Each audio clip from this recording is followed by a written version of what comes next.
జై శ్రీరామకృష్ణ. మా శారదాదేవి, స్వామి వివేకానంద.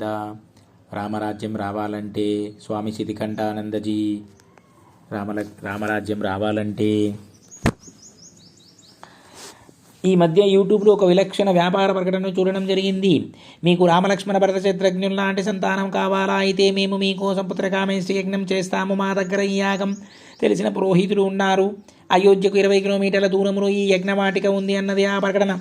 స్థలం పేరు కూడా చెప్పడం జరిగింది. కృత్రిమ మీద ఏఐ సృజించినటువంటి చిత్రాలను వాడుకున్నారు. చాలా ఆకర్షణీయమైనటువంటి ప్రకటన. ఈ యుగంలో కూడా పుత్రకామేష్టి యాగం తెలిసిన వారు ఉన్నారని విని కొంత సంతోషం కలిగిన, కొంచెం అపనమ్మకం కూడా కలిగింది.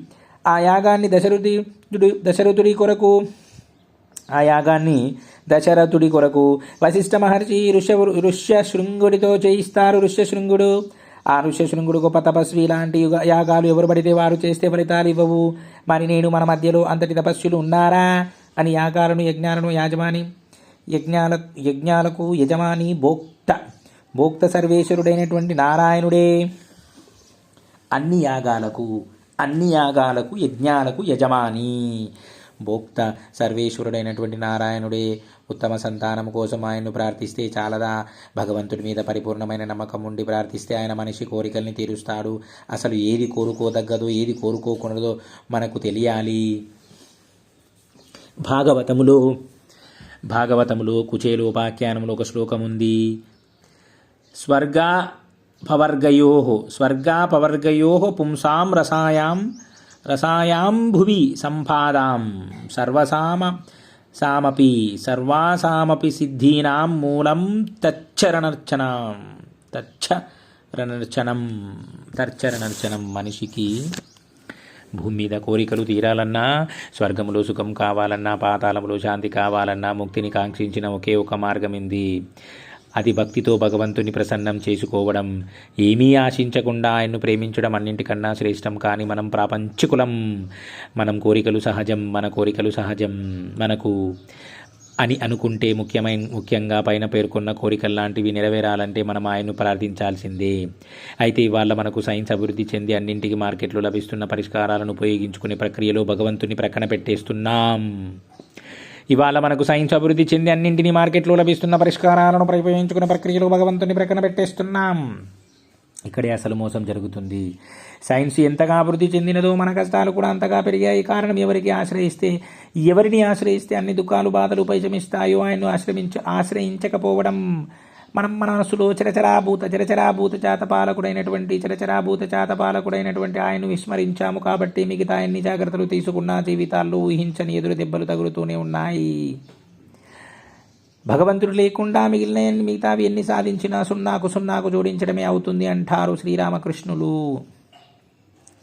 విశ్వాసం వివేకం రెండూ కావాలి. మనకు ముందు భగవంతుడిపై విశ్వాసం ఉండాలి. తర్వాత హృదయపూర్వకంగా ఆయన ప్రార్థించాలి. ఆయన ఇచ్చే రక్షణ ముందు మనకు నేడు లభ్యమవుతున్న ఉపశమనాలు, సౌలభ్యాలు, పరిష్కారాలు ఏవి సాటిరావు. వీటిని ఉపయోగించుకోవచ్చు, తప్పులేదు. కానీ ఆయన్ను విస్మరించి కాదు. ఇవన్నీ కూడా ఆయన ద్వారానే వస్తున్నాయని గైకొనాలి. కానీ మనిషి ఏదో సాధించేశాడని దేవుడు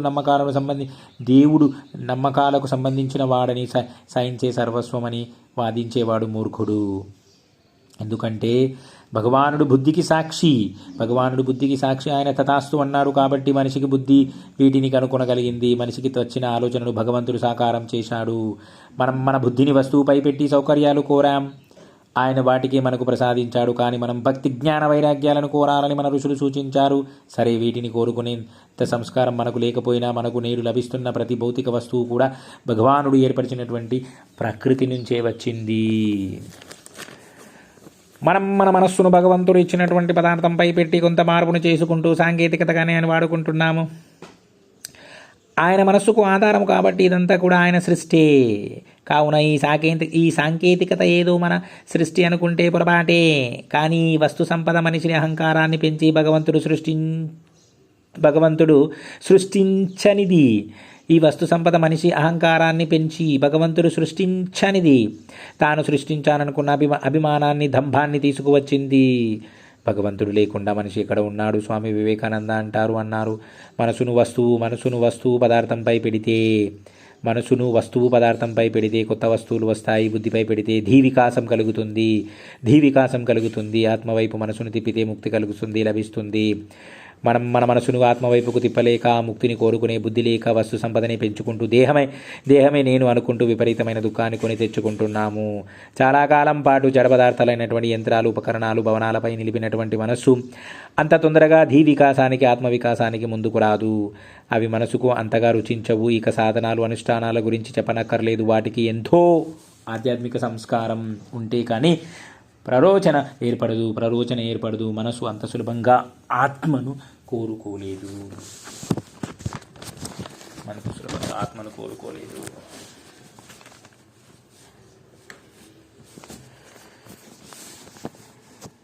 అందుకే రాముడిలా పుట్టాలి. అయితే నేడు అలానే పుత్రకామేష్టి యాజ్ఞం చేయాల్సినటువంటి అవసరం లేదు. ఈ కలియుగంలో భగవంతుడిని ప్రేమతో పిలిస్తే చాలు.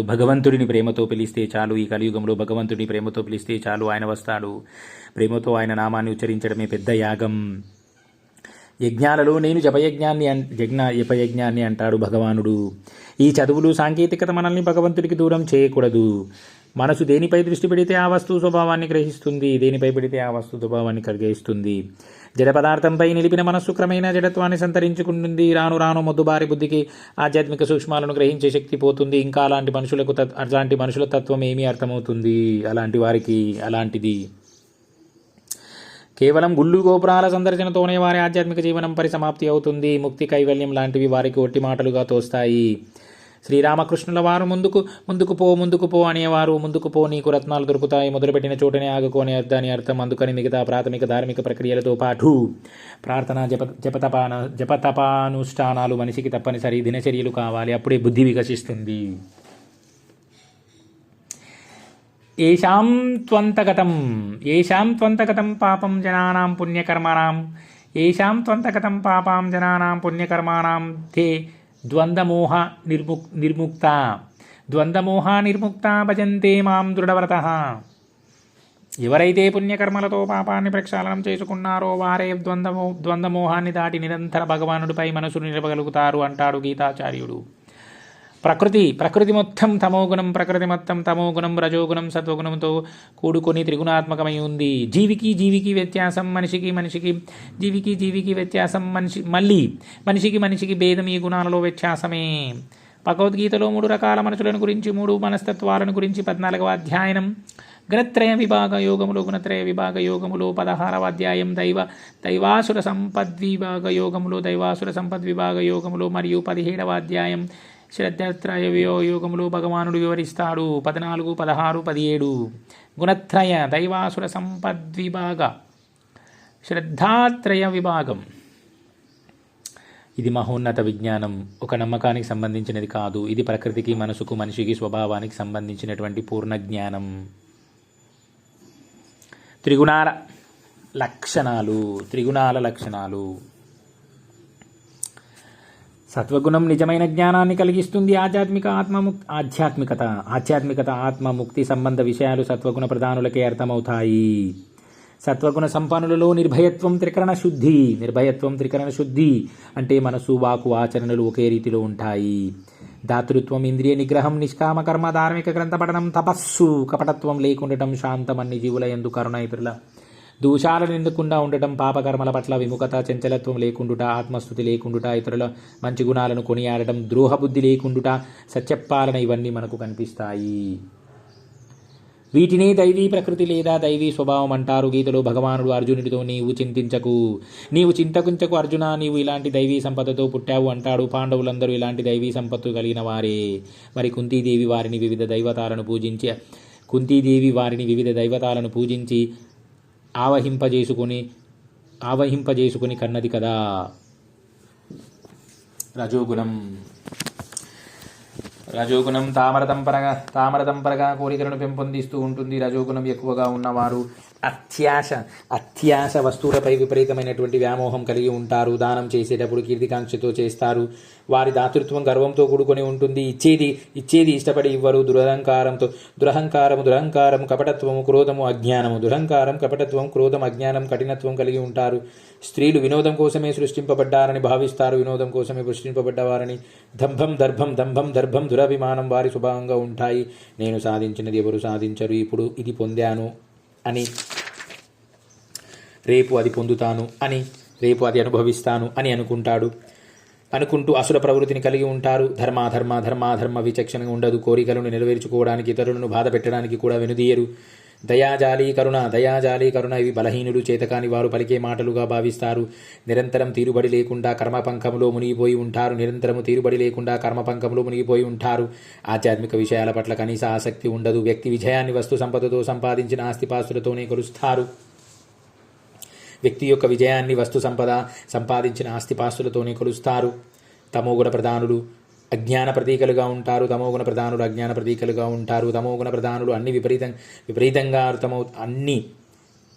తమోగుణ ప్రధానులకు అన్ని విపరీతంగా అర్థమవుతాయి. మనస్సు సదా పాపకార్యముల వైపుకు వెళుతూ ఉంటుంది. నిద్ర అలసత్వం భయం సందిగ్ధం ఎక్కువగా ఉంటాయి. ఆహారం విషయములు శుచి శుభ్రతలను పాటించరు. వ్యసనాలకు తెలియక ఆకర్షితులవుతారు. దానం తాము చేయకపోగా చేసేవారికి కూడా నిరోధిస్తారు. ఒకవేళ చేసినా సరి అయిన సమయంలో సరి అయిన వ్యక్తికి చేయరు. అపాత్రాదానం చేస్తుంటారు. అపాత్రాదానం తెలియకుండానే పుణ్యం కన్నా పాపాన్ని ఎక్కువగా మూట కట్టుకుంటారు. ప్రతి మనిషిలో ఈ 3 గుణాలు ఉంటాయి. అయితే వాటి శాతంలో తేడా ఉంటుంది. ఒక్కొక్కరిలో ఒక్కో గుణం ప్రధానంగా ఉంటుంది. అప్రధానమైన గుణమే వారి ప్రవర్తనను, స్వభావాన్ని, కర్మలను నిర్ధారిస్తుంది. నేటి యుగంలో మన విస్మృతి. రామరాజ్యం రావాలంటే రాముడి లాంటి సుగుణవంతులు కావాలి. రాముడు లాంటి మనుషులను మనం యంత్రాల ద్వారా తయారు చేయలేం. రాముడిలాగా పుట్టాలి అంతే. పుత్రకామేష్టి యజ్ఞం చేయాలా అని సందేహం రావచ్చు. కేవలం పుత్రకామేష్టి యజ్ఞం చేయడం వల్లనే కాదు. రాముడు కోసల వాసుల ప్రార్థనల ఫలంగా, కౌసల్యాదేవి తపస్సు ఫలంగా పుట్టాడు. మనం ఈ కలియుగంలో పెద్ద తపస్సులు చేయలేం, అవసరం లేదు కూడా. భగవంతుడు మనకు అందుకే తెలివైన మార్గాన్ని బోధించాడు. భక్తితో, విశ్వాసంతో, ప్రేమతో ఆయన నామాన్ని జపిస్తే చాలు ఉత్తమ సంతానాన్ని గ్రహించవచ్చు. ఇంతకు మించినటువంటి యాగము లేదు. అందుకే మనం మెరుగైన సమాజాన్ని కోరుకుంటే మనకు మెరుగైన మనుషులు కావాలి. మనం ఉత్తమ వ్యక్తులతో సమాజాన్ని నింపి రామరాజ్యాన్ని నాంది పలకాలంటే వివాహమై సంతానాన్ని కోరుకునేవారు తప్పక దైవాన్ని ప్రార్థించి ఆయన నామాన్ని భక్తితో జపించాలి. రామాయణం, భాగవతం లాంటి గ్రంథాలను చదువుతూ శ్రద్ధతో ఆధ్యాత్మిక ప్రసంగాలను వింటూ గర్భస్థ శిశువుకు వినిపిస్తూ కొత్త జీవితాన్ని ఈ ప్రపంచంలోకి తీసుకురావాలి. కాబోయే తల్లిదండ్రులు వ్యక్తిలో సత్వగుణాన్ని పెంపొందించే భజనలు, భక్తి గీతాలు మాత్రమే వినాలి. అప్పుడే తేజోవంతులు, ధీమంతులు, శక్తివంతులు, ధర్మాపేక్ష కలిగినటువంటి బిడ్డలు కలుగుతారు. నిజానికి దశరథుడు రామలక్ష్మణ భరత శత్రుఘ్నులను పెంచలేదు. ఆయనకు వారిని పెంచాల్సినటువంటి అవసరం కూడా లేకపోయింది. వారికి నేర్పినటువంటి చదువులు కూడా లోకపోకడను అనుసరించడానికే. లోక విడంబనార్థమే తప్ప వారు ప్రత్యేకంగా నేర్చుకోవాల్సింది ఏమీ లేకపోయింది. వారు సత్వగుణాన్ని సంతరించుకుని పుట్టారు కాబట్టి వారిలో పూర్ణత్వం సహజంగా సునాయాసంగా అభివ్యక్తీకృతమైంది. 9 కుమారులు వారి వ్యక్తిత్వ సౌందర్యంతో ప్రపంచాన్ని ఆకట్టుకున్నారు, ప్రజల హృదయాల్లో దోచుకున్నారు. కేవలం 9 మనుషులు త్రేతాయుగంలో ప్రజలకు కృతాయుగాన్ని రుచి చూపించారు. ప్రార్థనలో కలిగిన సంతానానికి అంతటి శక్తి ఉంటుందంటారు. మరి ఉత్సాహమే బలం. ఉత్సాహానికి మించినటువంటి శక్తి వేరొకటి లేదు. ఎవడు ఉత్సాహి అయి కర్మలను